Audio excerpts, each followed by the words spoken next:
Numeriese patrone. Daar word meer as een formule gebruik om die endeterm van numeriese patrone uit te werk.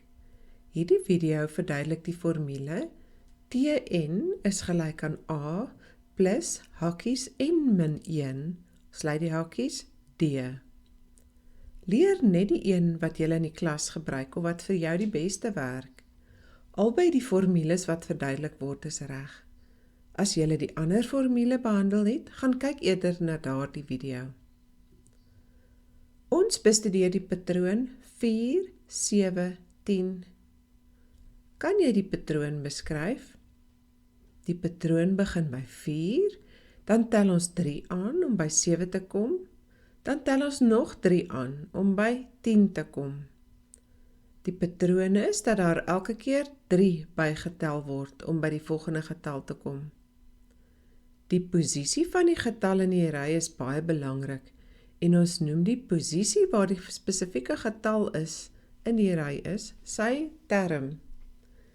Die eerste term se waarde is 4 en dan die volgende term 7 en die volgende term 10, nog 'n term en so aan tot by die endeterm. Kom ons sit dit in 'n tabel. Die term kom bo en die waarde of die getal wat op daardie term se plek staan, kom in die tweede ry van die tabel. Jy het klaar hiermee gewerk in vorige grade, ons het dit net bietjie anders genoem. Ons sê die eerste term en ons skryf dit as hoofletter T met 'n voetnota 1, dit is 4. Term 2 is 7. Term 3 is 10. En ons kan die tabel voltooi tot by die endeterm. Jy gaan gewoonlik 'n vraag kry om die waarde te bereken op 'n sekere posisie n. In hierdie patroon werk jy met 'n konstante verskil. Die formule wat ons gebruik om die onbekende waardes uit te werk is Tn is gelyk aan A plus n minus 1 mal D. Ons kyk gou wat alles beteken. Die patroon het 'n konstante verskil. As ons sê die verskil tussen term 2 en term 1, is dit 7 minus 4 en dit werk uit op 3. Ons kyk na die volgende twee ook. Term 3 minus term 2 is 10 minus 7 en dit gee ook 3. Ons konstante verskil is 3 en ons gebruik die letter D om dit aan te dui. Die D kan jy sê is vir difference in Engels. In ons formule is daar nog 'n veranderlike, die A. Waarvoor staan die A? Die A is vir die waarde van die eerste term. Die waarde van T1. Hier is dit gelyk aan 4. A is 4. Nou kan ons die algemene formule vir hierdie getalpatroon neerskryf deur die waardes in die formule te sit.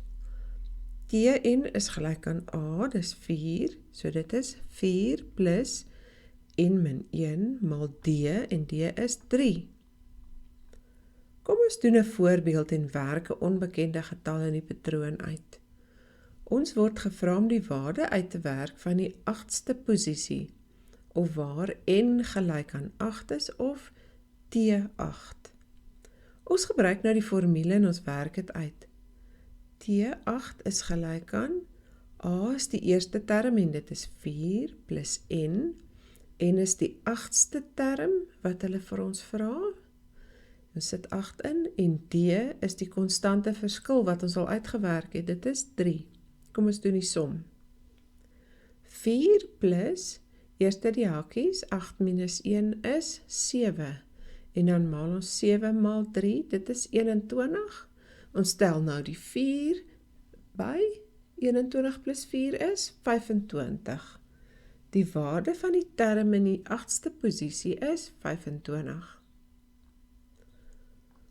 Jy kan nou ook gevra word, wat is die term waar die waarde 64 is? Ons gebruik weer die formule en vul die bekende waardes in.